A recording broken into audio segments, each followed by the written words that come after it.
and welcome back to the Warwick F1 show. We're finally reached it. 4 months now. It's finally the race week for the first race week of the 2023 season. This weekend we are heading to Bahrain to see what has happened. Has the pecking order changed? I mean, we've just had preseason testing as well, so we will be talking about preseason testing. There are also bits and bobs of news that we have not covered yet from the launch season as well as starting to look ahead of the season. What do we think? Who do we think is going to be running away this season with the constructors? Who do we think is going to be doing well? What do we think about the new rookies coming into the season? We'll be talking about that and a lot more. So today, it's my turn on the chair, Chinmay, and of course joined as ever by my defending co-host, Mr. Wilkingswood. How are you doing? I'm just happy F1's back. It's just like you wake up and you see that it's race week and you're like, we've waited now 2 months for this, 3 months for this, and it's back and it's looking good. Obviously Red Bull did have a very good preseason, but behind them, almost looking like there are a lot of teams that could be thereabouts. Alpine a bit slower, but were they just doing long runs? Obviously Ferrari and Mercedes up there. Aston Martin looking like potentially the surprise package of the year, but again, always the caveat is that it is testing, and I'm sure we'll find out how everyone is doing in practice 1, practice 2, practice 3 on Friday and Saturday. Yeah, and we're also joined by 2 newcomers today. First we have Matt. How are you doing? Hello, I'm happy it's Raw Geek again. So, I mean, who do you support generally? I'm a Russell stan through and through. Fair enough. And would you like to introduce yourself? Hi, I'm Mazie. I'm new to Raw, and I'm a Ferrari fan. And big support for Leclerc, but I will also support Hamilton and Russell. Fair enough. Yes, I'm being cornered again as the sole Red Bull fan here, but it is what it is. Yeah. But I mean, I think first of all, might as well just talk about it now. Pre-season testing. I mean, first of all, let's just get the big obvious one. Red Bull seemed to look like, if pre-season testing was to go by anything, they seem to be running away with it this season. They just had possibly the best testing possible. I mean, Yeah, I mean, there's always that caveat, and it seems like it happens every year. You come into preseason testing, and everyone is like, oh, let's not make any predictions. We don't know what the cars are doing. We don't know what setups they're running, what fuel loads, what things they're trying out. And then immediately, one day in, we're like, Red Bull are going to win everything. It's going to be a boring season. It does seem to happen every year, but no. From the limited knowledge that we can take, it does seem like Red Bull do have the quickest car. From all the metrics, from all the people that are way more intelligent than us, doing those lows, doing fast, slow corners, it does seem that Red Bull are dominant. And obviously when you do have a driver like Max Verstappen behind the wheel, coming off those 2 titles, it does seem that Red Bull so far will continue from 2022 and will be the team to beat for this season as well. Yeah, and I suppose, Mazie, that Ferrari also had a decent mid-season test, but also so did Mercedes. I mean, do you think there is anything good or bad you think you can take from those 2 teams in terms of how well they did? I mean, I think it's always interesting because everyone gets so excited for testing, just to see the cars back on track. And obviously, I mean, unfortunately for me, but probably great for you, Red Bull do look like they're entering their absolute domination era. But I think it is hard with testing because obviously Ferrari and Mercedes both looked pretty good last year, and they like all of the drivers seemed very confident and the team seemed very confident, and you know, even Ferrari had a great start to the year last year, but it went downhill from there. So I'm worried that even if they look great now and they have a great Bahrain and you know it starts off strong for them, it could be a downhill. I think Hamilton is feeling more confident this year. Last year, especially the first couple of races, he was looking very defeated and very downbeat, whereas this year they're a lot more confident. So I'm hoping they've got tricks up their sleeve. I'm hoping they're ready to make a comeback and we're going to have a decent title fight this year. Yeah, and I suppose it's really good as well is this season we don't have the big porpoising issue, especially on the Merc. The W14 seem to be a lot more smoother, and I think also they are planning to bring new rear wing to Bahrain this weekend to help with the drag. And also I think, speaking of like another team that's probably done really well, I think let's just might as well jump into it. Aston Martin seemed to be scarily quick compared to what people were expecting this weekend. I mean, do you have any particular reactions to that, Matt? Yeah, I mean, it's pre-season. I mean, Aston Martin always seem like the team that try to like act like they're one of the big 4 or 3, but they just never quite are. I mean, Aston Martin last season started terrible, mid-season was terrible, and finished terribly. So it's probably a lot more positive that they're coming out start of the year with a lot faster car, especially with, I mean, you got one of the best racers of all time in your team now. I mean, Vettel is starting to come of age. Now you've got Alonso, who's obviously a lot older, but got a lot more fire in him. So I think it's more of a, like, behind the scenes in the factory, it's a lot more positive, which is probably obviously going to translate more on track. But yeah, I mean, we just have to wait and see. Yeah. And I think especially with the rumours that Aston Martin, some people say Aston Martin could actually be quicker than Mercedes already. Do you realistically think it would be? I'm posing this the entire. Well, I mean, you come off last season. Aston Martin obviously were one of the worst cars at the start of last season, probably only ahead of the Williams. But by the end of it, challenging for that 5th fastest car, maybe even at some races the 4th fastest car. So that is a level of development that you don't tend to see from F1 teams over the course of a season. And if they have kept that going, if they have managed to go from that 4th and then perhaps propel themselves to competing with the top 3, because I mean we don't expect the top 3 to change. I think each of the teams has made enough progress that they will be there, but if there is another team up there, is if Aston Martin are in that fight, you've then got Fernando Alonso, who despite his age is still proving to be arguably one of the best drivers on the grid currently. Obviously, they have had issues with their second driver, and I'm sure we'll come on to them. Obviously, Lance Stroll being injured, Felipe Drugovich coming in through testing. But Felipe Drugovich, 2022 F2 champion, still a very capable driver. And especially at the start of the season, if they're up there straight away before development comes in, then that would be impressive. And then if we've seen that development trend from last season, they can keep that going. There's no reason why they can't be competing for podiums and potentially even race wins as well, especially with Fernando Alonso in the driver's seat. Yeah, and not just that, you also, the fact that, last year they nabbed Red Bull's chief aerodynamicist, and the new facilities are now coming into fruition, because I think the wind tunnel should be finished this year, and they're going to have or at least the factory is going to be fully operational by the end of next year at the very least. So, I mean, I'll pose a question to you, Mazie. Do you really think Aston Martin could really become a force to be reckoned with before the new regs come out? Yeah. Like, at least potentially even challenge the top 3? I mean, look at the last 5-10 years. Force India have had the smallest budget, or one of the smallest budgets, and they've finished, didn't they finish 4th in 2020? They finished 4th, 5th, 6th. I think they were 3rd in 20. 3rd, they finished 3rd. They've always had the No, they were 4th just, but they would have been 3rd without the 15-point deduction that they got. So they've always been mid-table with terrible, tiny budget. And now you've got Lawrence Stroll coming in, who's giving them the billionaires' money.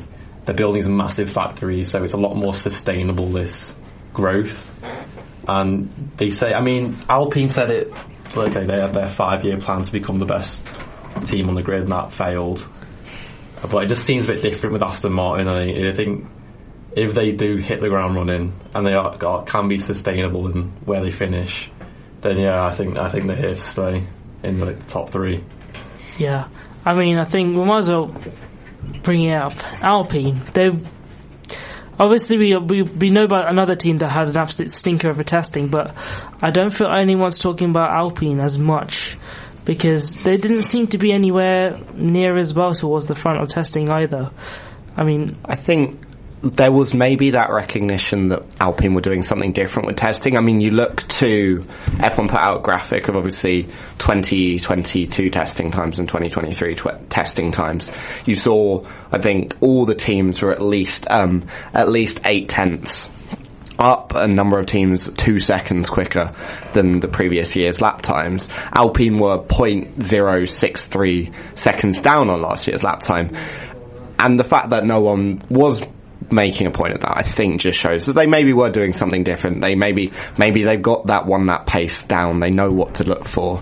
But on that longer run, that's where they're looking to improve. That again is a caveat of testing. People do different things. We are talking about Red Bull, but perhaps they've looked for that qualifying setups. They've looked for being really quick. Maybe Mercedes were running I think they were running a high downforce rear wing for the majority of the testing days, so that will bring them back. Ferrari sort of high downforce as well, and then you bring in, like, you go to Bahrain, they're all going to be running their optimum setups, and that's probably when we'll see it. So I think Alpine, just how the car was being driven, had the feedback of the drivers, I think it was just clear they were trying something a bit different rather than maybe genuinely being a slow car. Yeah, because I mean, I also heard about they did also have the fair share reliability issues. Obviously not as bad as last year, because in fact, to be fair, this testing has not seen a lot of issues, I don't think. But yeah, I mean, do you reckon Alpine has a good chance of retaining their front of the midfield? I mean, if I'm being honest, I don't think so. I think the fact that they weren't really talked about in testing says a lot, and the fact that Aston Martin's, is looking pretty good. I think they definitely have the potential to overtake Alpine. I think, as you were saying, like, Lawrence Stroll has big aspirations and he has the money to back it up, whereas Alpine just don't seem like that much of a stronger force this year. So I feel like they're probably going to drop back a bit, and I feel like they're probably going to be overtaken by Aston Martin, to be honest. Yeah, I mean, what do you think? I don't really know, because I think something that was really untalked about last year was Alpine's reliability issues. Like, what was it? How many points did Alonso miss out of because of his car? So if they seem to really focus on their reliability, then they got a solid car, and again it's testing, so it's just assumptions at this point. But especially with Gasly, but I think there's another thing with Ocon and Gasly, they're not the best of friends, so how long is that going to last? Yeah. But yeah, I think Alpine won't be as bad as people make them out just because of testing. And yeah, but I think Aston Martin will really come toe to toe with them. Yeah, I mean, yeah, I think like we said, we won't know until Bahrain, until like this weekend, to see what the pecking order really sort of is. And I feel, before we go into a break, let's talk about probably one of the biggest disappointments coming out of testing. Well, I'll say the disappointment coming out of testing. That is the McLaren MCL60 being perhaps, let's just say, a big disappointment for at least McLaren seem to be having the same issues that they did having last season's testing as well, with rear brake issues, and the fact that they had the lowest mileage in testing. I think on average that most teams had around the high 300s, whereas the McLaren managed to just get 300, and they were plagued with quite a lot of issues. The fact that Norris was seen punching a wall kind of says it all. Yeah, I mean, McLaren, they have had such high hopes. Were the only team to get a podium from outside the top three teams last season, obviously taking that win in 2021 with Daniel Ricciardo, but they have just looked like they've been slipping back, and it seems so far this year that has continued. It's obviously, we saw the reliability issues, but as well as that, the car just looking difficult to drive. You saw Oscar Piastri having that spin on the final day. The drivers seemingly unhappy. Obviously, we haven't seen much of Oscar Piastri. I think that he's sort of keeping a low profile, but especially Lando Norris, and especially with the high hopes that Norris himself has for success. He is, in 2021, he was a few laps away from a win. He was performing at every race. He did take that podium last year in Imola. And he has stuck and had faith with McLaren, and then so far it doesn't look like they've given him a car to perform, and he is understandably frustrated. Obviously, Will Buxton reporting that he did hit a wall, and that sort of stuff, especially early on, especially when they announced that they were bringing upgrades already to a car at their opening launch. There's nothing at the moment about McLaren that makes it look as though they have brought a car that can perform in just a week's time. Yeah. I mean, do you have anything to add on that? I mean, I think I always appreciate McLaren's honesty, because they're very open with how they tend to struggle. I mean, Zach Brown even come out and said that they didn't hit their targets that they wanted to achieve at testing, and none of the drivers, Zach Brown, none of them were looking very optimistic. And the fact, as you said, they're even talking about upgrades this early on. It's like, obviously everyone's going to be making upgrades, but the fact they're really emphasising that shows that the car's not where they want it to be. So it's not looking too good. It's not looking too optimistic for them, but they did improve throughout the season. They had an awful first race, so maybe they can bring it back throughout the season. Yeah, it's been going downhill for a few years now, but I think what they can be optimistic about is Oscar Piastri. I mean, remember, he absolutely dominated F2 in his first season. You've got the likes of George Russell and Leclerc, who have won at every single stage of their racing careers, and now we've got Oscar Piastri as well, so I'm sure he can bring something to McLaren that perhaps Daniel or Carlos Sainz maybe couldn't. So I think you just have to wait and see until the first race, but it might be a bit of a shaky start for them at the start. Yeah, I think we can only really know what happened.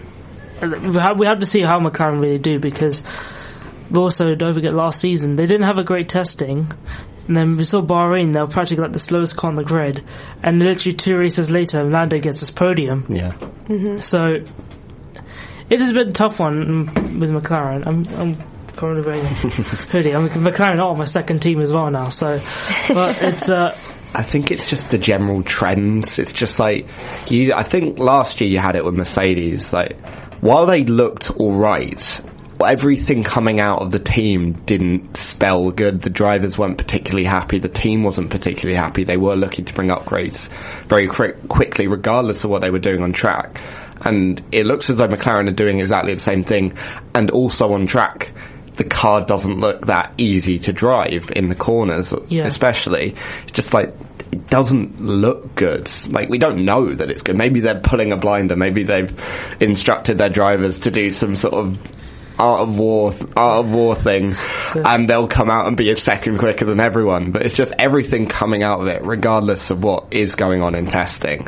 All the talking in the paddock just doesn't seem like they have brought a car that could even get into Q3 at the moment, let alone compete in the points. Yeah.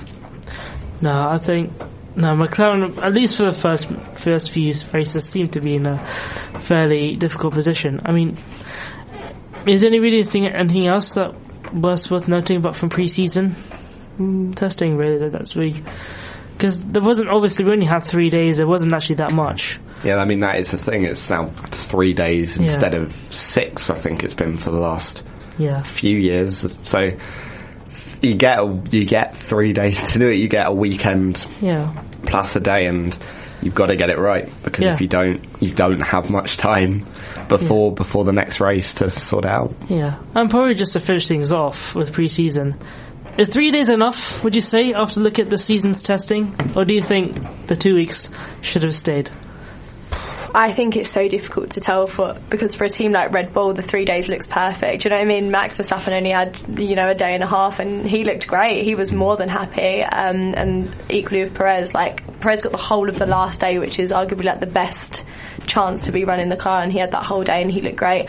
But then you have probably teams like McLaren who wish it was 2 weeks and they had all this time to really, really go into depth. And I think especially when there's cars that have issues, or they have to spend a long time in the garage because of different things, they probably wish they had a lot more time. But 2 weeks, 3 days, you've got the whole season to make upgrades, so it's probably nice to have in 3 days to make it a bit more unpredictable. Yeah, I agree. I think less is better, because for those who haven't got it right, they're punished more because they get less time, and for those who do get it right, obviously they still don't get enough time anyway to fully work out everything.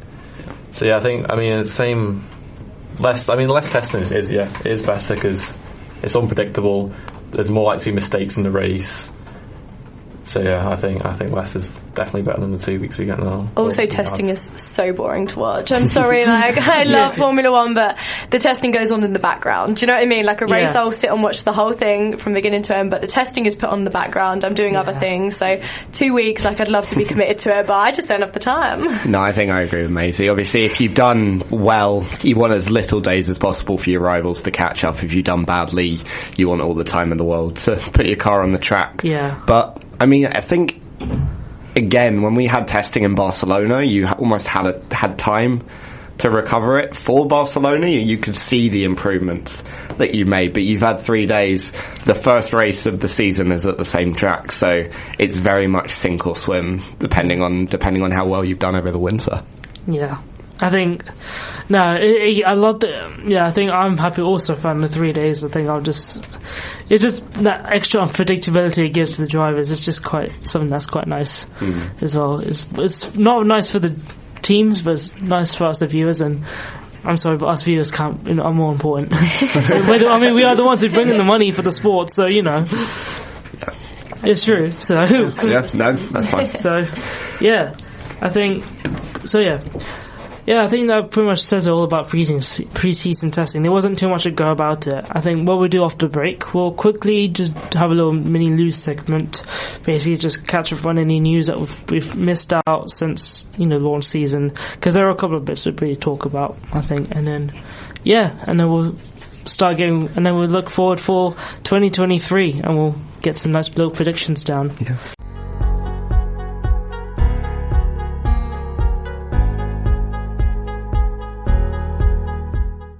So, it's now we'll quickly just dive on the little bit of news that we've had since launch season. We haven't talked about the news for a while now, so I think we could first talk about, let's talk about the most recent news.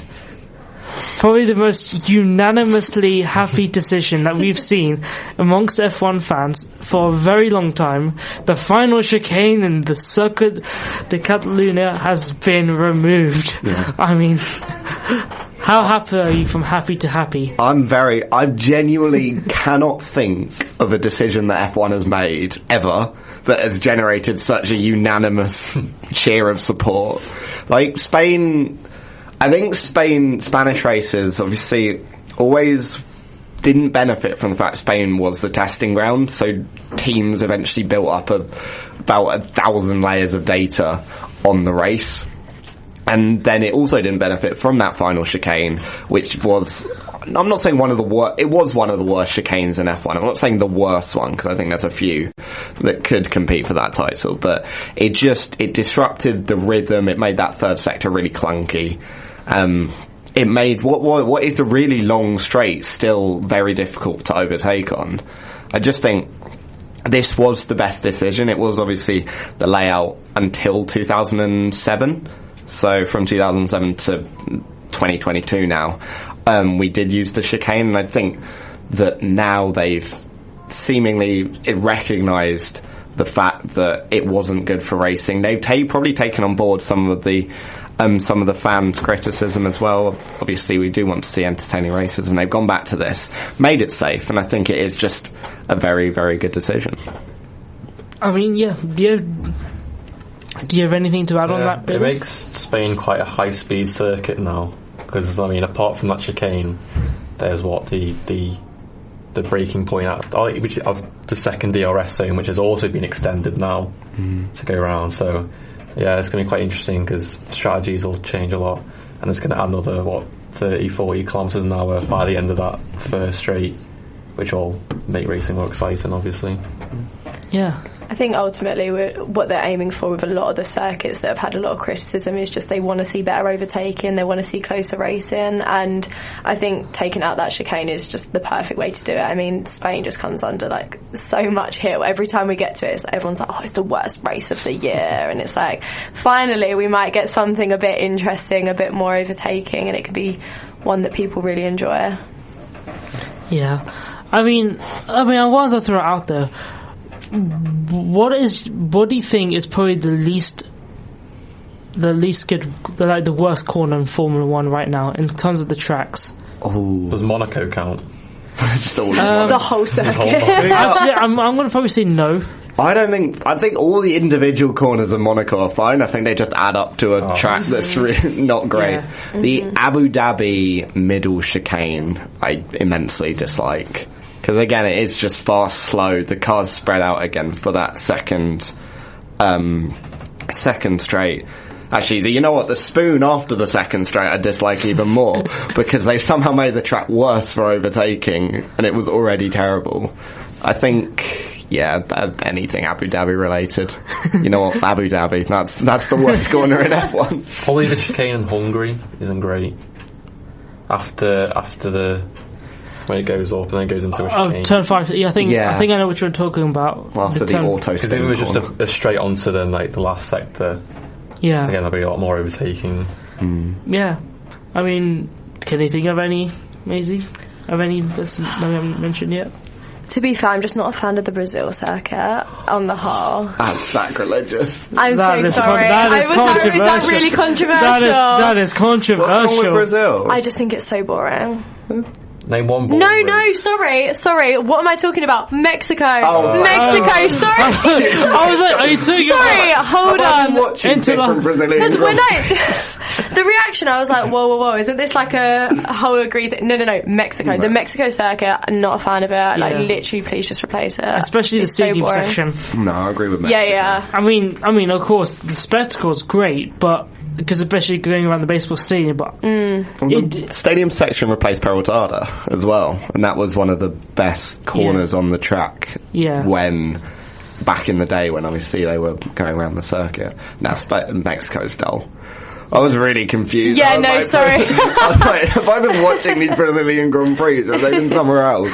But no, Mexico. No. I think the high altitude again just doesn't help that track, and it's not. No, it doesn't. Anything 90-degree corner's not great, except for Baku. Except for Baku, because that somehow Baku, works. I'm sorry, that's one of my favourite circuits. I get so excited for it every year. I think it's just got to have a 90-degree corner's got to have a wall on the outside. So if you make a mistake, you're in. I mean, especially for some reason people just can't go through the second to last corner, the proper second to last corner in Bahrain, not Bahrain, Baku. Yeah. That everyone just crashes. I think it was the last 2 years we've probably had like 7 red flags just because of people crashing on that corner. Is it because it goes downhill, so you sort of have to brake earlier than you think? Something like that. I'm not an Arab. I don't. I just watch the cars go around the track and be happy. Yeah, I'm talking about turn 15, I would say. Turn 15, 16 of Bahrain. So it's the very end, just before the, like the little left-right before the really long straight. That's because the straight before that is, because it goes up, it's like a hill pretty much. Yeah, it's almost like a little hill. And it goes down into that fast corner. Yeah. Because it was the qualifying a few years ago, like 3 drivers crashed into it, saying like Q2 or something like that. Yeah. Oh yeah, it was last year. I think we had Ericsson crashed into a lot of people that qualifying. We had 4 red flags that day. Something like that. I think it was the joint record.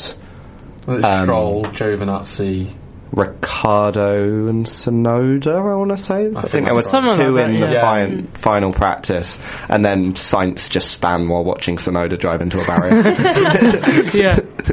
Yeah. And Sainz took the mantle of Vettel for a few races.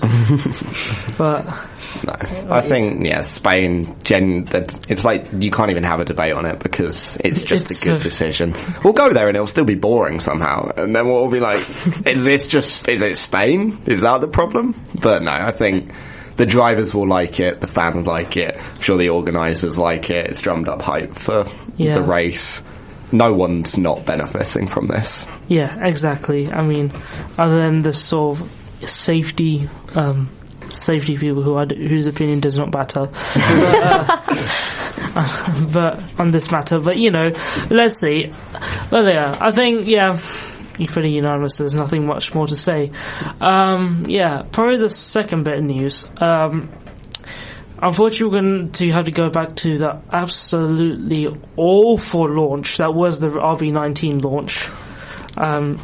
Quite comfortably the worst launch of the 10 cars. Quite comfortably, in my opinion. It just took long. It was so long, and it gave us a car that looked exactly the same as the other 12 that they released. Yeah, I mean, Red Bull are going to change the livery for at least another 10 years anyway, so... I get, the whole, branding thing. They want to keep it the same. Obviously, they like how it looks, but... I feel like it's happening with a lot of teams this year. They just don't care about paint or bodywork anymore, because obviously the more paint you add, the heavier the car is. So they've all just kind of gone, let's just chuck it out the window, sacrifice it. It doesn't matter what the car looks like as long as it's fast. Yeah.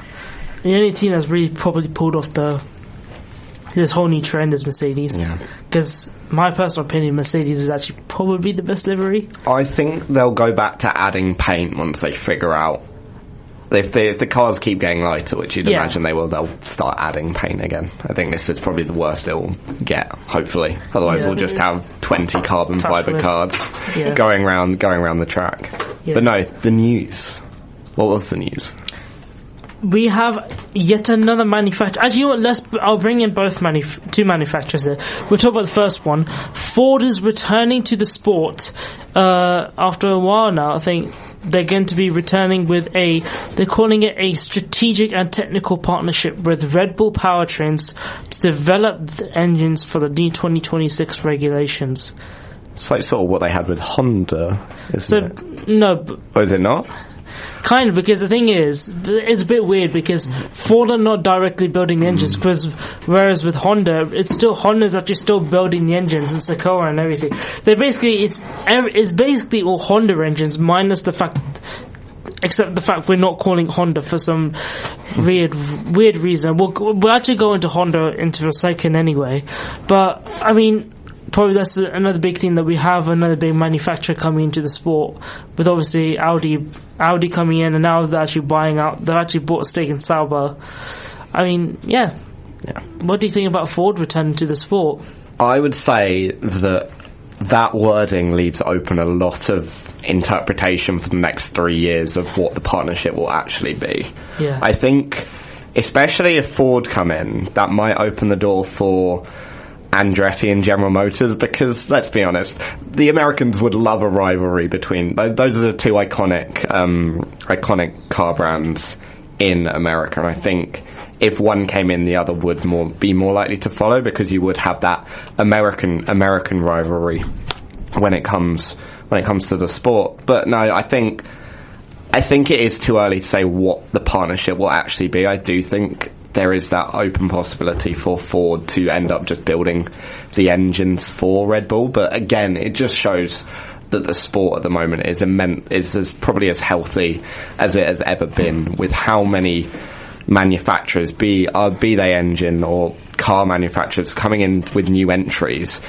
You look back to 5 years ago, you wouldn't have thought anything like this would have happened. I think it's just another really good point for the sport, that there is that interest and there is that possibility for new teams, new engine manufacturers to come in and potentially compete for the main prize. Yeah. I mean, yeah. Do you have any other extra thoughts on that? I mean, really? More cars, more drivers, which is better, because when was it 24? 24 was 2010 to 2016. Was it 17? I think it was 2010 to 2012, then it dropped to 22 until 2014, then 2016 I think it dropped to 20. Yeah, something like that. Because Audi's confirmed, isn't it? Yeah, Audi's 100% coming in. They've invested. They're already building their engines there. I mean, Andreas Seidel is gone to Sauber, so he's effectively the new Audi, new head of the Audi in terms of Audi Sauber, or whatever they're going to be calling the car. Obviously, Andretti's still rumbling on in the background. Is it Porsche as well? Porsche is the weird one. I think Porsche considering it. Yeah, they're looking to come in for sure. They're looking to come in, but I mean, obviously with actually, you know what? There is something. Well, I mean, let's quick. We'll talk about it in a sec probably, and then also I think Honda is still is actually coming back because there are an official engine supplier for 2026, but they don't have a team yet. There's just so many. It's so. We've There's got so six. many options. We've got 6. We can have 6. Right now we have 6 official engine manufacturers for 2026. So there'll be obviously Mercedes, Ferrari, Renault. Are they running as Renault engines or Alpine engines? I think it's French engines. We'll just say Renault engines. Yeah, it doesn't matter. They're just gonna blow up within 3 laps anyway. Then, well, that's what happened last year. Then Ford, Cosworth. Oh. Yeah, Ford. Yeah, there's Ford Red Bull powertrains or something like that. Yeah. Red Bull Ford or something, and Audi and Honda. I mean, it's been a weird one with Honda, isn't it? They decided that they want to lead the sport as soon as becoming successful, and then they're coming back, and then they're still not coming back, and now they want to come back. I don't know.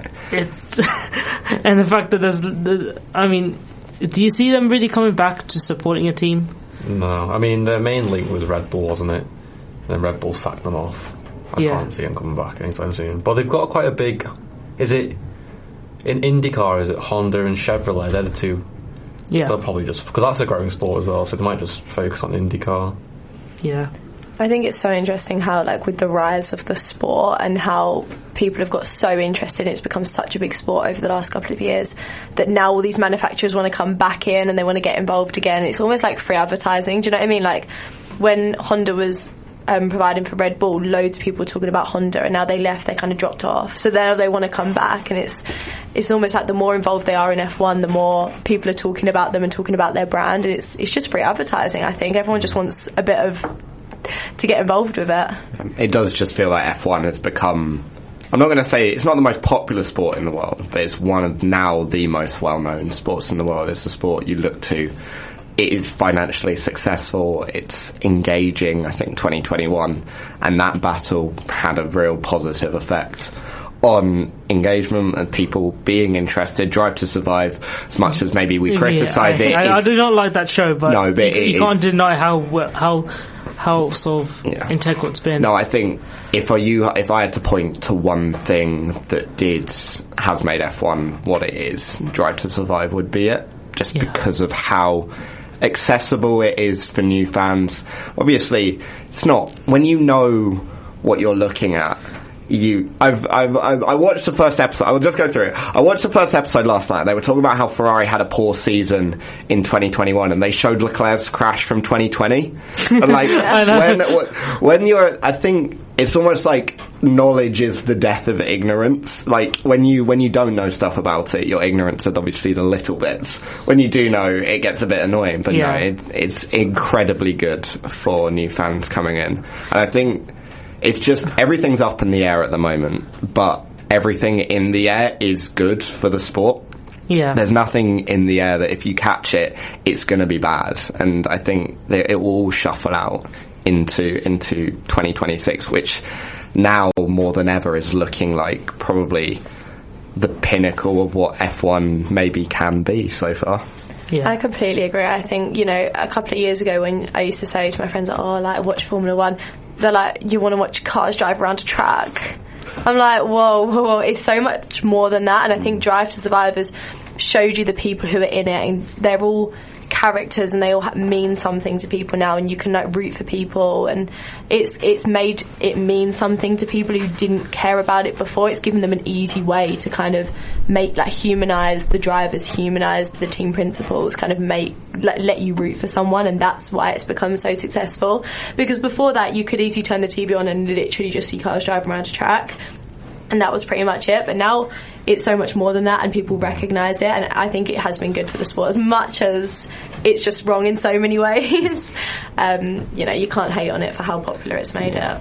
Yeah, I mean, look at Haas. How popular are Haas now because of Drive to Survive? Gunther Steiner. How much of a hero Gunther Steiner is. He is the icon. He is the protagonist of Drive to Survive. I found it funny because I watched the first 10 minutes Drive to Survive and it's just Binotto and Steiner just driving around. I want a full Netflix show of them just doing like an Italian throwing a little beer. that was one of the best things.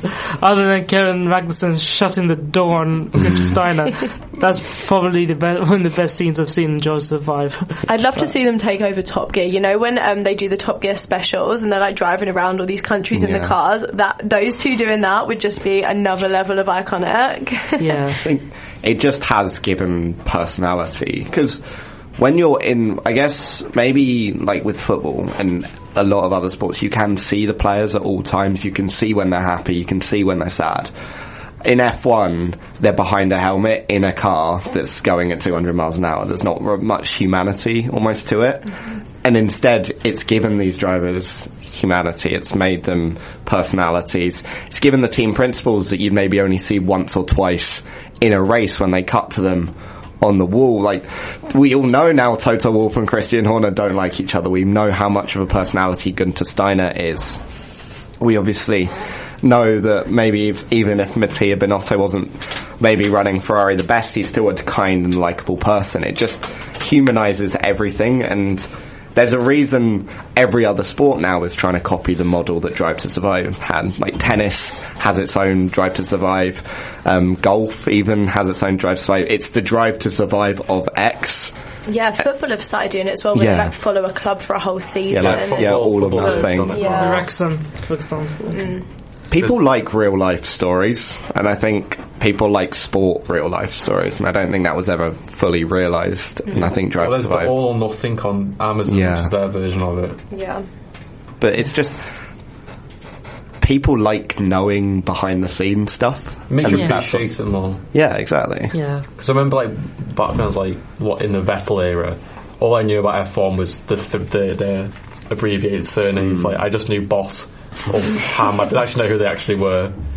And now, obviously, it's Bottas and Hamilton. Yeah. Speaking of which, I do think Drive to Survive could have gone further with the behind-the-scenes content. Like, please get the TV cameras into the driver conferences. Like, my favourite thing is, like, when they used to have, like, the driver conferences filmed, and it's, like, filmed like episodes of The Office, the way they're, like, zooming into different people's faces and, like, reactions to all this different stuff that's being said. Like, if they had Drive to Survive cameras in there, I think that would honestly take it to another level. We want even more behind-the-scenes stuff.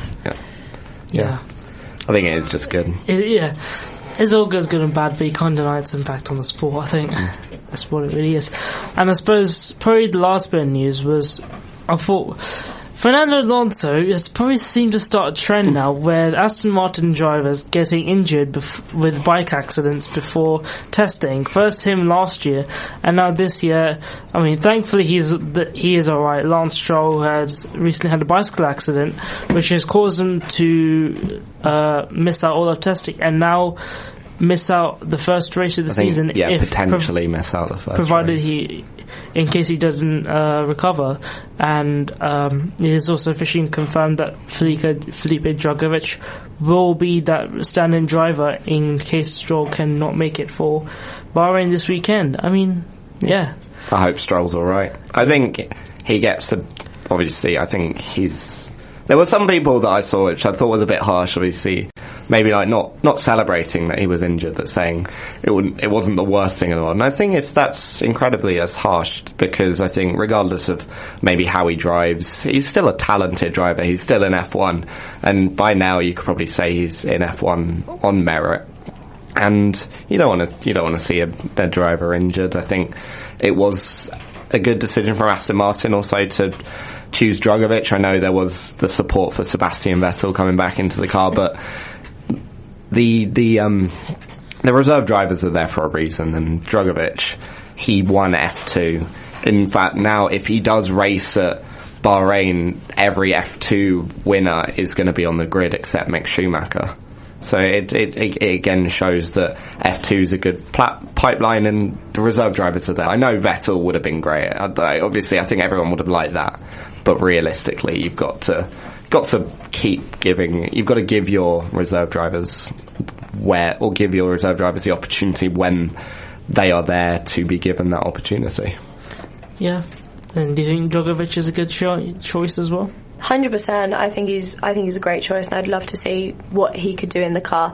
I think up until he was announced as a reserve driver, they were kind of saying, "Oh, yeah, Stroll will be back for the." He broke both his wrists. How are you driving a Formula One car with both your wrists broken? There's no way. There's no way he can surely come back for the first race of the season.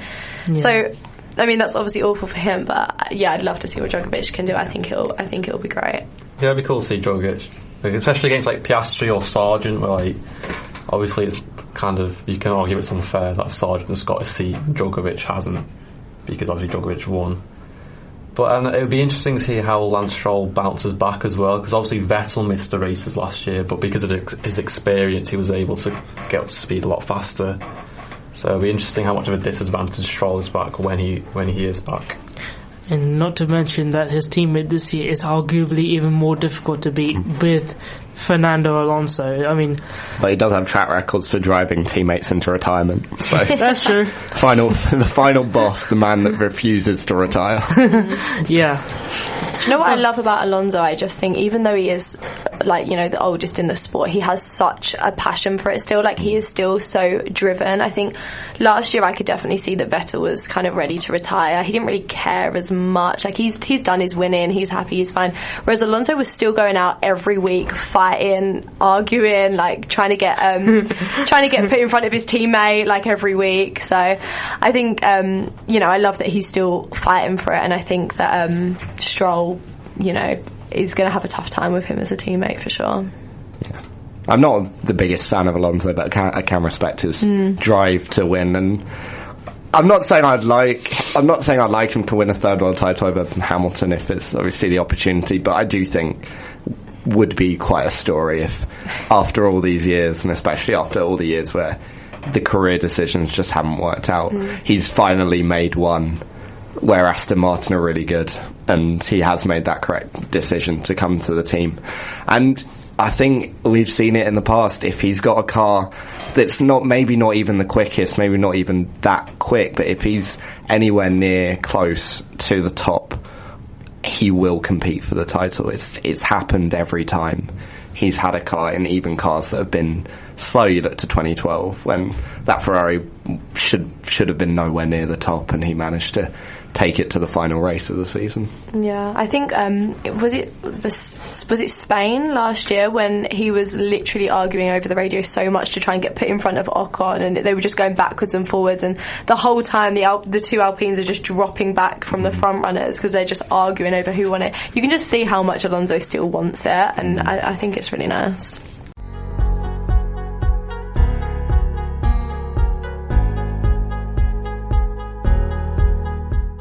We will go through this. We'll start to look ahead of the season, and what we've all done is just had a go at sort of predicting just different elements of the season, really just thinking what will happen this season more than anything else.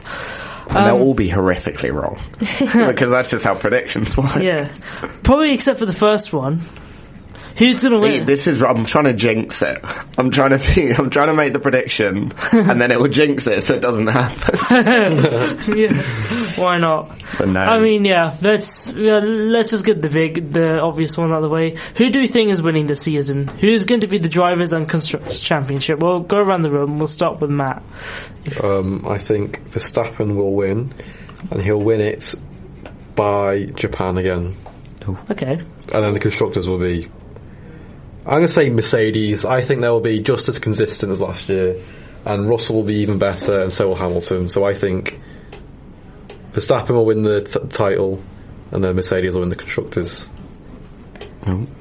Yeah, what do you think? I think Verstappen will win the title, and I think Red Bull will win Constructors. But I want Sainz to win the title, and I think Mercedes should win the Constructors.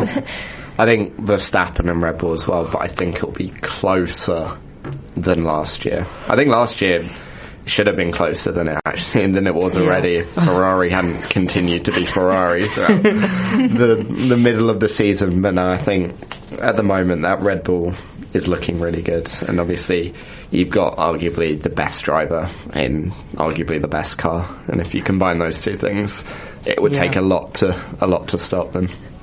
Yeah, I mean, I'm going to go unanimous Verstappen Red Bull winning the season. I don't think it's going to be. I'm going to go with the opposite. Disagree with. I think it's going to be just as dominating, unfortunately, because as much as I like seeing Red Bull win, it gets boring. I prefer a better title fight than anything else. But I really think I want to put the prediction out there. I think Max could probably challenge that 15 wins again this season.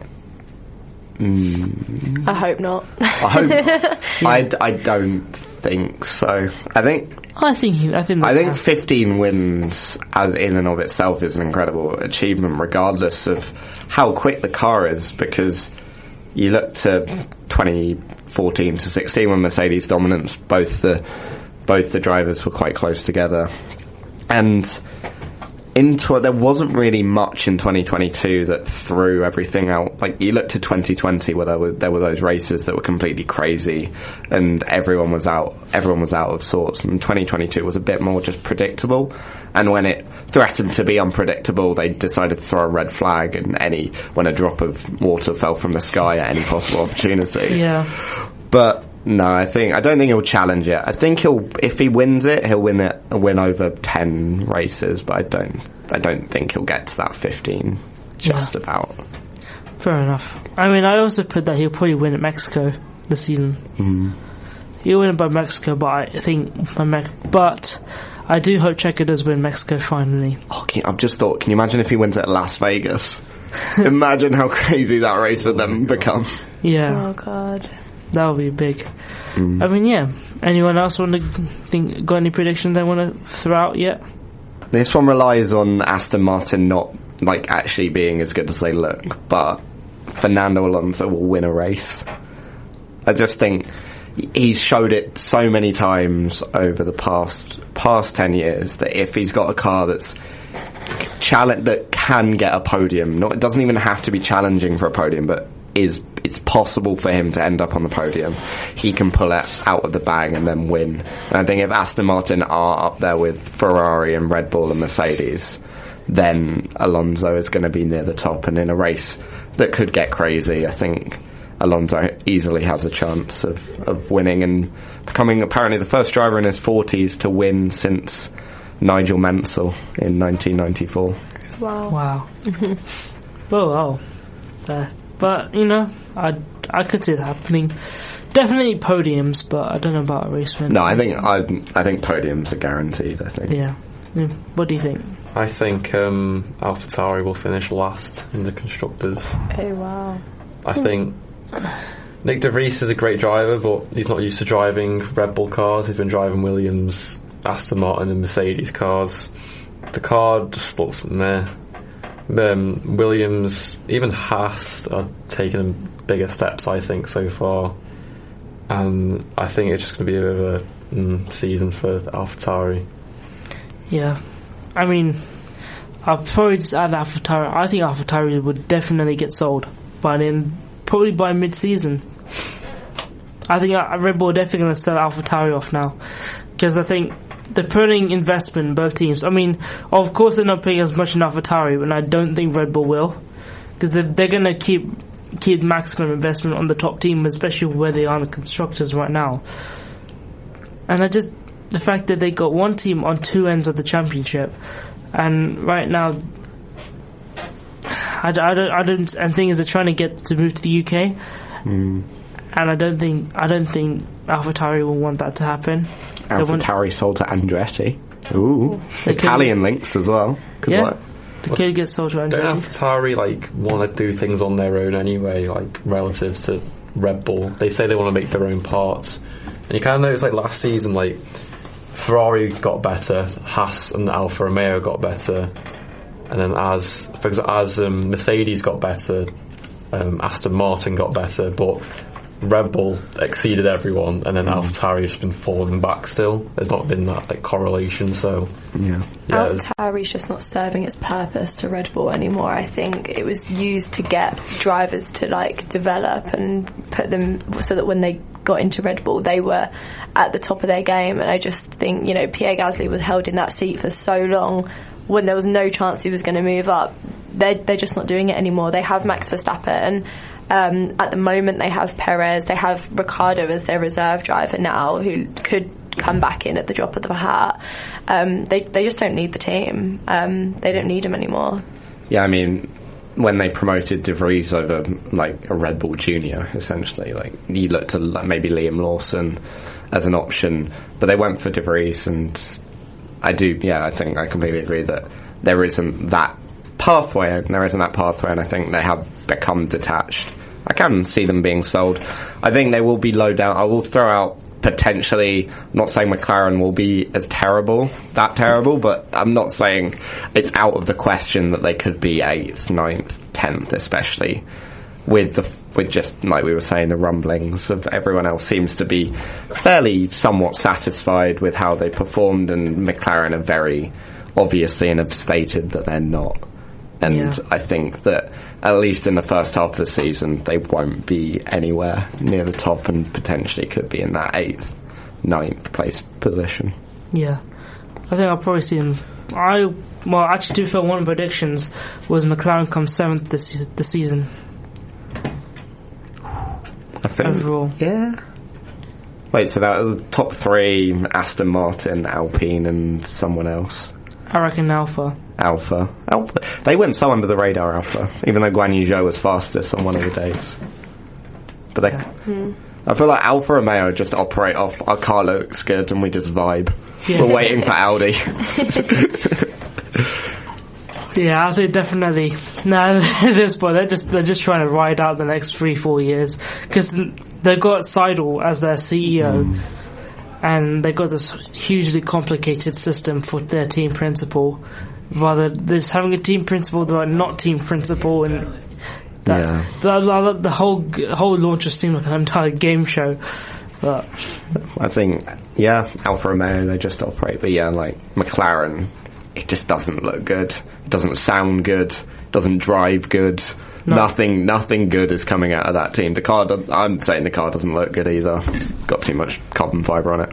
Yeah. And it just, nothing looks hopeful for the outlet. I think that could be a shame for Oscar Piastri though, because obviously in your rookie year everyone is judging you the most, and I think, Norris has already kind of made his name, but I think with Piastri he could see himself kind of getting swiped with a bit of a bad brush. Maybe if McLaren as a team aren't doing that well, it could impact his reputation as a driver. Especially when Norris is 9 out of 10 times going to absolutely batter Piastri. Because you can make the connection with Russell. His first season F1 was probably one of the worst cars in the past 20 years, but he still beat Kubica. Whereas if Oscar's losing consistently to Norris, who is a proven one of the top 6-7 drivers on the grid, it might be a bit difficult for him. Yeah. Well, speaking of rookies, I've gone for Logan Sargent will be a surprise package. I haven't really seen many people talk about him. I think it's just a byproduct of Williams not potentially being, and no one really expecting them to be the best team on the grid. But I think he's come into the sport without the fanfare of Oscar Piastri, and especially everything that came around Oscar Piastri coming in. And obviously, who was the other rookie that's come in? You got this. De Vries, yes. De Vries, and De Vries obviously has all that fanfare as well. I think Sargent will come in. I think he was in F3 in 2020. Didn't have a drive in 2021, and F2 in 2022. Has performed well in each of the seasons. I think he'll be maybe similar. I think he'll be similar to a Yuki Tsunoda level driver, but I think he can challenge Alex Albon. I think having that American driver in the sport and an American driver that may do well is only positive as well, and I do think he does have that potential. Yeah. I mean, I might as well throw the question, Mazie Matt, who do you think will be the rookie of the season? I think it's going to be De Vries, if I'm being completely honest. After his show at Monza last year when he got points, it was just incredible, and I'm so glad he got a seat this year. And I think, especially when he'll be directly compared to Tsunoda, I think he'll often come out more on top, I think, just because Tsunoda has such a fiery personality, and when it goes wrong for him, it goes very wrong. Whereas I feel like De Vries is a bit more stable, he'll manage to get points a lot more regularly. So I think overall he's just going to come out on top, and I think it'll be good for him. Yeah, I think De Vries has got a lot of experience in F1. Bear in mind he's not driven actually for a team. He's like 6 years older than everyone else.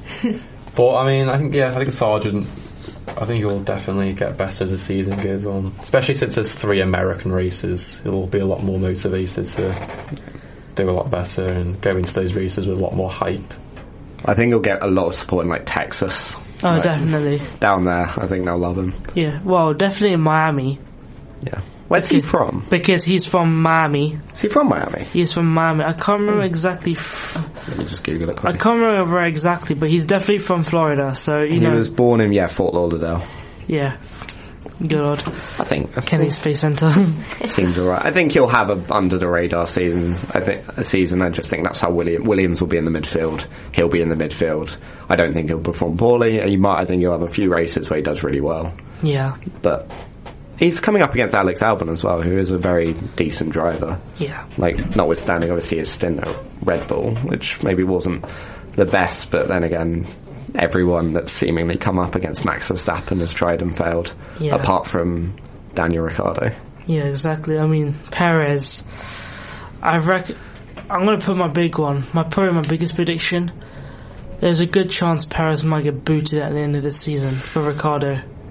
I think Ricciardo does. Ricciardo. I think if they lose the Constructors' Championship by a very low number of points, and those points are accounted for by Perez, I think that's if he goes. Because you look to Mercedes, they've got Hamilton and Russell. You look to 2 drivers probably on about as level pegging as you could take. You look to Ferrari, they've got Leclerc and Sainz. Leclerc maybe the number 1 driver, but Sainz is still very competent, did win a race last season in that Ferrari. And then you look to Verstappen and Perez, and you'd have to say that is the biggest number 1, number 2 structure that any of the top 3 teams have.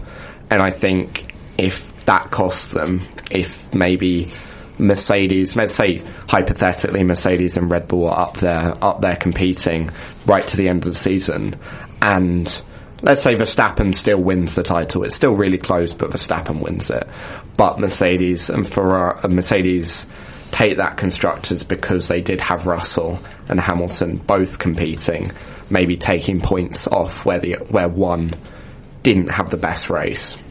That's when Red Bull will think, is the 1-2 structure really the best, or should we look to Ricciardo, who has performed against Verstappen before, who does drive or does like driving the same style of car that Verstappen drives, which does seem to be the biggest heel that any teammate of Verstappen has come up against. The fact Verstappen's driving style is so specific and the car is always built around it. That's why Gasly failed, that's why Albon failed, that's why Perez maybe isn't failing but isn't doing as well as I think most people were hoping. If you can have 2 drivers that drive a car like that, then you're going to be competing at the top.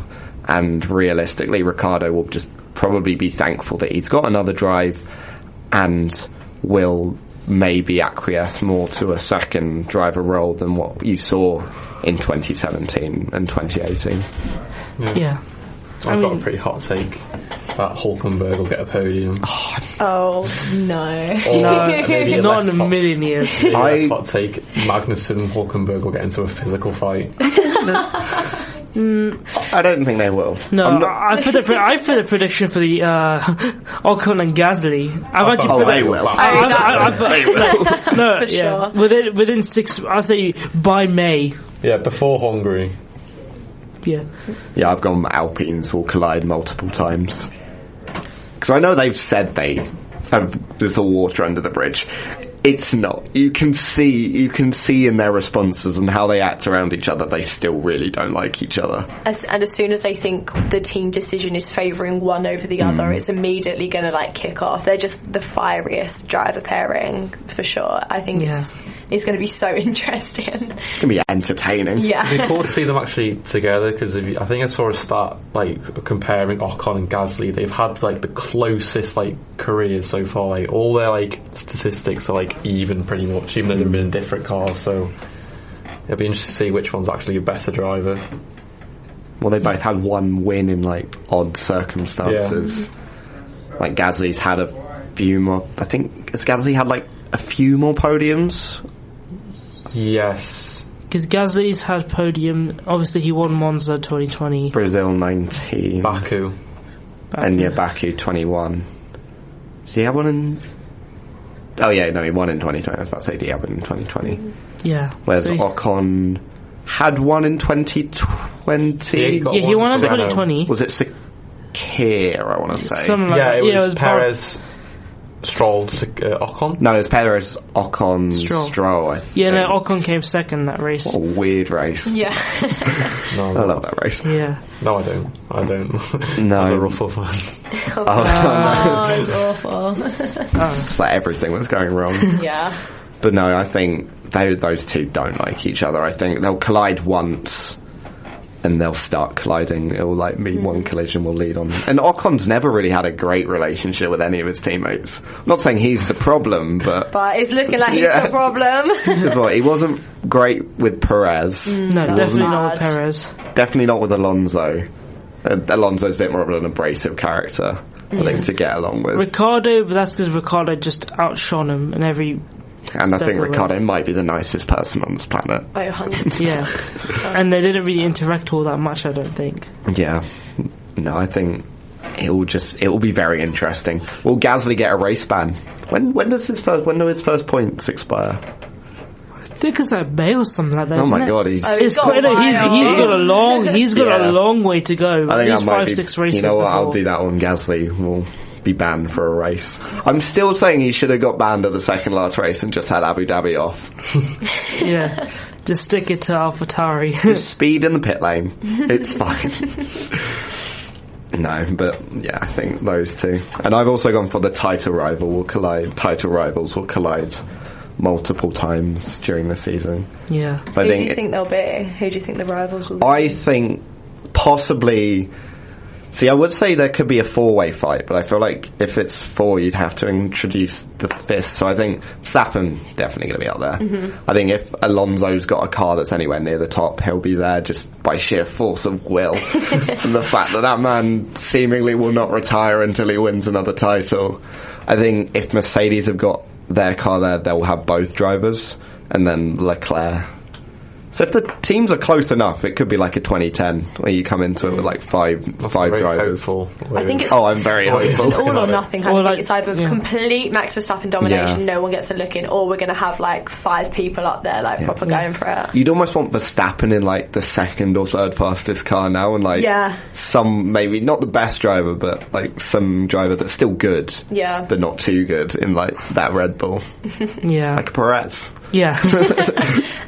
No, but I think I was surprised that, I'm going to be honest, I was surprised that Leclerc and Verstappen didn't collide last season. And I think if they were closer at the end of the season, they would have. I think Verstappen waits a few races before getting the elbows out. Yeah. But I think if we're going like halfway end of the season and there's still 3 or 4 drivers in it, you've got Lewis Hamilton driving for that 8th. It's recalling, you saw it in Drive to Survive, the title that was taken from him. Like Max Verstappen's just Max Verstappen and how he drives. Fernando Alonso's always been that sort of driver. Charles Leclerc will probably try and get his elbows out a bit more, I think. If they're close. If it's obviously a big caveat that if they're close together, then they will come to blows. I don't know. Or they'll just be very respectful of one another. There's no fun in that, though. No, that's incredibly boring. No, we need fiery stuff. Yes, we need what was it, after Saudi Arabia 21, the 1800 notifications in the WhatsApp group that I opened up after watching that race. What was it? Was it the only time Max and Lewis met each other on track? They almost crashed at Brazil. Yeah. No, they did crash. They did crash. At Brazil. They did contact. And it was the same circumstances. You should have given me space. No, and that was the time where it one of the times it's actually properly clear cut that it was Max's fault, but it is what it is. I mean, yeah. So I think what we can do, we'll take a little break and then talk about some more stuff afterwards. More predictions.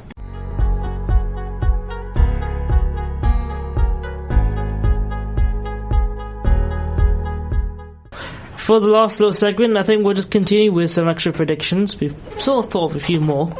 I think we'll just talk about probably what track do you reckon will have the best race of the season? I think we'll go clockwise. We'll start with Matt first. I've got a few. I'm going to start off with. I always think Australia's a good race. They got the 4 DRS zones. They're trying to they're bringing that back as well. It was quite an eventful race last year. But the thing is, though, I judge a good race on how well Georgia's done. I'm not the person to ask. Silverstone, always a shout. Spa, I don't like Spa. I think Spa's boring. Last year was a boring race. No, we've had this opinion. Yeah. I can get behind the opinion. I love Spa. There's the track. It's fun on the F1 game. Oh yeah, I love going through Origin Rally on and stuff like that. The track is good. The racing is bad. Yeah. Suzuka, always a good race. Brazil, our best race will be Brazil. It's just easy work. I think it's every single. I think the last 3 Brazil races are probably. What was the last bad Brazil race? Before 2019. What happened in 2017? Russell had his first go in an F1 car. I think 2017 Brazil was the last uneventful one. Because in 2018 was when Ocon hit Verstappen trying to unlap himself. 2019 was obviously Hamilton and Albon. That's the one. Yeah. 2020 didn't happen. 2021 was insane. Well, that was just Lewis Hamilton masterclass, or just Mercedes utter dominance with a 500,000 horsepower engine. And then, I love that race. That was so entertaining. Just they didn't turn into a turn 4. Someone got away with it. Yeah. No, but Brazil's always good. I'll say about Britain. I don't think. I went to Silverstone last year. Where did you sit? I'm jealous now. Where did you sit? You know where the crash was? Oh, what the fuck? Right You were. the crash. Oh my god! About 3/4 along. I've got the video of me just screaming. Oh my god! But yeah, because we sat there the whole weekend. It was just nuts because it was the first time I've ever been to an F1 race live, and of course, had to be George who DNF'd on the first corner. Wasn't that his only DNF of the season? Yeah. Did he not DNF in Singapore? No, he had a terrible. No, it was just because it was when his streak got broken. But no, the sound because obviously everyone's screaming when the race goes, and then 2 seconds later it's just silence because you just see Joe fly. Is it loud? Now, this is an interview. You can hear contact. Is the crash loud? Yeah, no, we can hear. You can hear the tyres screeching. You hear the metal, or the carbon fibre smash onto the concrete. Oh my god! Then you hear the dust and the gravel, and then just a massive crash of it. It's going 100 miles an hour into a barbed wire fence. That's insane. And he practically just walks out of it. It's insane. Safety. Yeah, it's funny because you see Russell, because obviously he's learned from his Bottas incident to make sure he's not dead and he's okay. So just bonging him on the head. He jumps out, runs it's funny because he just stands there thinking he's helping, but he's just getting in the way. Then he runs to see his car getting taken away. He's like, no, it's fine. But obviously he can't jump out of the car and get back in and start again. Yeah. So yeah, that whole weekend was pretty nuts because because obviously in qualifying we stood by Maggots and Beckett's and it was raining. there was the funniest was the F3 race, like the first one, like the opening race of the weekend. It was just nothing really happened. Well, there was the crash from, what was it, when was it Nissani hit the side and crashed? Oh yeah, Nissani went over the sausage curb and hit Hauger. Like one of the F3 races doesn't happen like in the last race, like the two teammates who were like a minute behind everyone crashed into each other, which was pretty funny. But no, yeah, Silverstone's always been a good race. Yeah. I can't think of a boring Silverstone. Yeah, I completely as of agree. Recently. I still think Bahrain will be a very good opener. It's always seemed to be a good opener. I think it's the best race to open. It hasn't. We've got the perfect opener. Now could we get the perfect season finale and move it anywhere but Abu Dhabi? I would rather it in Vegas. I genuinely love an F1 finale in Vegas. Just bomb the Aston Marina circuit.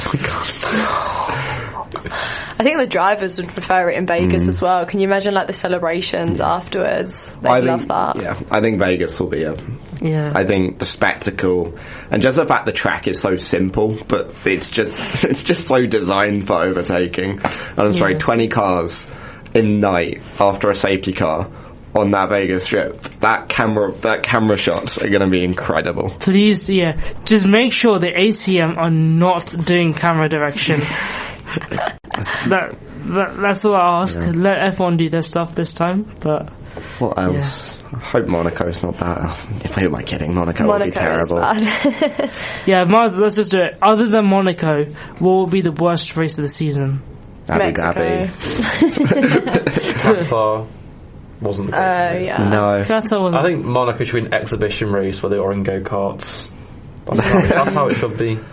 Yeah. They need to add something to Monaco because it's now lost the glamour aspect. Vegas is new glamour. I only like qualifying. Monaco. Qualifying's good, but other than that. But even with qualifying, now you've got the Corniche circuit.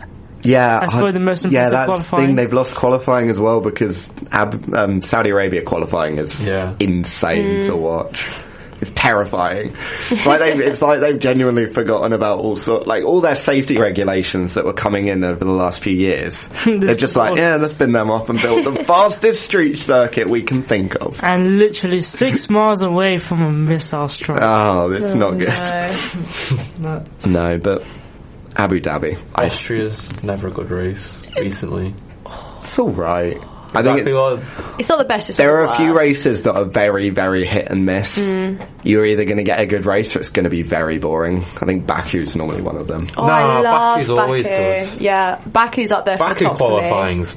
Last year the race at Baku wasn't. I forgot it was on. I missed it. I turned it on like the last 2 laps. I was like, the Baku race last year wasn't as just great. Feels like Baku requires a safety car. Yeah, someone needs to crash at the castle section, otherwise Leclerc. It's like. you mean Leclerc? Leclerc. They will just have to stop all the cars because you can't get through. Yeah.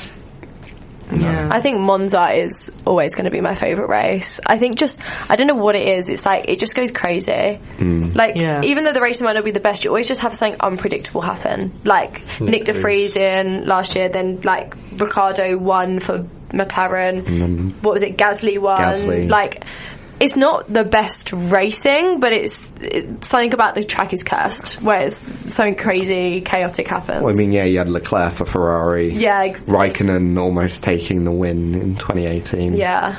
Then we're going back to the dark ages. Yeah. There's just something about Monza that it's like, it's just never what you predict. I think we'll have a good season.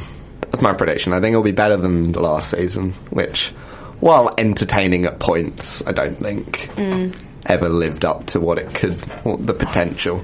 And I'm not blaming Ferrari for that, but I am blaming Ferrari for that.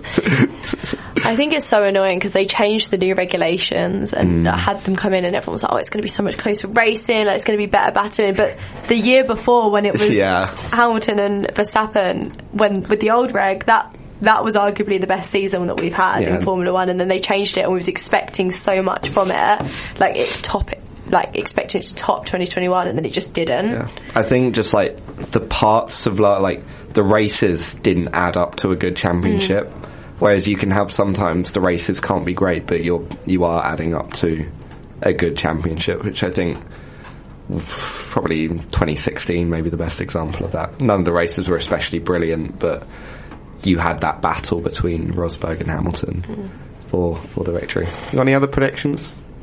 I said probably the most. Probably just one sort of the races the most underrated. Like, give me the sleeper hit.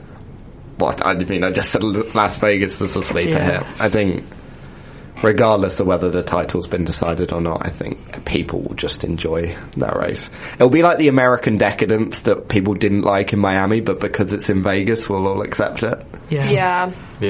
But I do love Texas. Like, I do really enjoy that race. I think they make it so hyped up on the American stuff, and then now we've added in Miami, and now we've added in Las Vegas. It's like, oh, is it too much American kind of?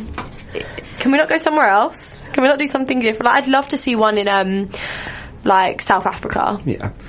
Bring Kyle Army. Yeah, as long as I get that shot at the end of practice. You remember where the Ferrari was driving around, like right at the end, and like the sun was setting. It was genuine. That was like, it was, and then someone put the Top Gun theme behind it on Twitter. Oh, wow. It was so cool. I just want that again. Just there for the visuals. Yeah, that's all I'm there for. That's why I like night races. They just look better. Yeah, I mean, definitely. I mean. Is there any other predictions that you can think of? I think Martin Brundle will announce retirement at the end of this year. Ooh. I could see that, actually. Yeah, I can actually see that. He's my favourite person in F1. That's a steep loss. That's a big loss. I think potentially this is very, very far in the future, but the grid could remain unchanged for next season. There's no obvious driver that I'd say, apart from Perez, perhaps, but if he performs, then there's no obvious driver I'd say is coming up, and there's no obvious driver I'd say will drop off the grid. Can't think. You don't think Ricciardo's coming back in? I'm saying I think that's the one. That's the one swap. I would say is the biggest risk to the prediction. Is that Ricciardo comes back. But Ricciardo and Perez. Other than that, I don't think we'll have anywhere near the silly season that we had last year, especially if Aston. The only way I could see it is if Alonso retires, but if Aston Martin have a good car, that man will be driving until he is 50, just so he can win another title. How old's he now? 41. He's 41. 41, 42. So old. He's never leaving. No, he's not. Because didn't Raikkonen retire when he was 40? Yeah, he was 41 when he retired. Yeah, and right now Alonso's 41, turning 42 this year. What go? Wow. So, he's 41 and he's driving at the level he does now. It is actually unbelievable. It's unheard of. It's amazing. Because not even Schumacher was anywhere as good when he came back at that age. He didn't really have the best car. But but still. Still upsets me that he got that 5-place grid penalty and then put it on pole for Monaco. Yeah. Because it's Monaco. He would have won the race. Yeah. I can't think any other ones. Did we say about Dark Horse? Who's going to be the Dark Horse? No. I think Perez is either going to be the Dark Horse or replaced. I don't think. I don't think there's an in between there. I think probably Bottas and Alfa Romeo. I completely agree. That's who I said. Bottas and Alfa Romeo is definitely the most unknown factor, I think, because I reckon I'm thinking people are underestimating how good the Alfa is. I think it's a good car. It can definitely be a solid, at least the first half of the season, be a solid points gatherer, and hopefully they've sorted out the overheating issues they had last year, because especially with the Ferrari power unit looking a lot more reliable, then, But and they've got that money now. Like Audi are going to start building that team up. They're going to start investing in facilities and things like that. I think potentially it's very make or break for. I'm not saying Lance, he's never going to be replaced because his dad owns the team, but this is probably his best opportunity so far to compete. If they do have a good car, he is against a world-class teammate. It's his best opportunity to show that he definitely 100% deserves to be in the sport. Can he keep his retiring streak while retiring his teammates? Yeah. No, I think Stroll could be up there. I think it just depends on who's good. Yeah. Really, it really does, because I think Guan Yu Zhou potentially could be up there, because he performed much better at the end of the season. He can start a race without losing 20 positions. Yeah. Also, though Stroll always starts like he just lightnings through the grid. Yeah. But no, Zhou was performing on Bottas's level. It's just by then the Alfa Romeo wasn't good enough to score points. So I think he builds off that. There's no reason Zhou can't fight for points, especially again if Alfa Romeo are good. I think if the Alfa Romeo is like good and predictable, I think they could both creep up the order just by getting steady points. Or like an Ocon last season. Yeah, kind of like you don't really realise they're that far up until you kind of have a proper look, and then you're like, oh, actually they're doing really well. But I think for them it just depends on the car, because they're both good drivers. Like Bottas proved himself in Mercedes. I do think he's a good driver. It's just how reliable the car is. Yeah. I think I want to say Williams, because does anyone dislike Williams?